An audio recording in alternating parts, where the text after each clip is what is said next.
আসসালামু আলাইকুম রহমতুল্লাহি বারাকাতুহু। সবাই কেমন আছেন? আশা করি সকলে ভালো আছেন।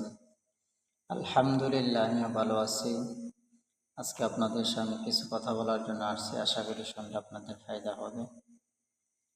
বিষয়টা হলো, যারা রাত্রেবেলা একা একা হাঁটতে ভয় পান, একা একা হাঁটলে মনে হয় যে আমাকে কেউ ফলো করতেছে, আমার পিছনে কেউ হাঁটতেছে।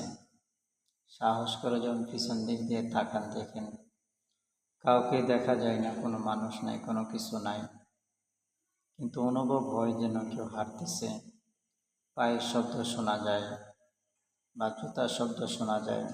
একা একা থাকলে রুমের মধ্যে ভয় পান, অথবা রাত্রে ঘুমাইলে ঘুমের মধ্যে স্বপ্নে ভয়ঙ্কর স্বপ্ন দেখেন, সাপ ধরাইতেছে, কুকুরে কামড়াইতেছে, অথবা উপরে আকাশে উঠানো হইতেছে, আবার আকাশ থেকে জমিনে নিক্ষেপ করতেছে, উঁচু জায়গার থেকে নিচু জায়গার মধ্যে ফালাই দিতেছে, ঘুমের মধ্যে স্বপ্নে দেখেন।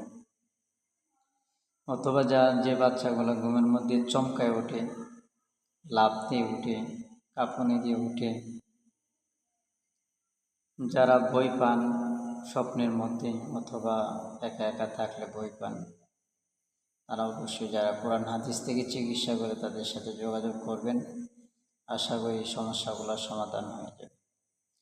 আজকে এই পর্যন্তই, আবার দেখা হবে অন্য কোনো ভিডিওয়ে, অন্য কোনো বিষয়ে। সে পর্যন্ত সবাই ভালো থাকুন, সুস্থ থাকুন। আল্লাহ হাফেজ।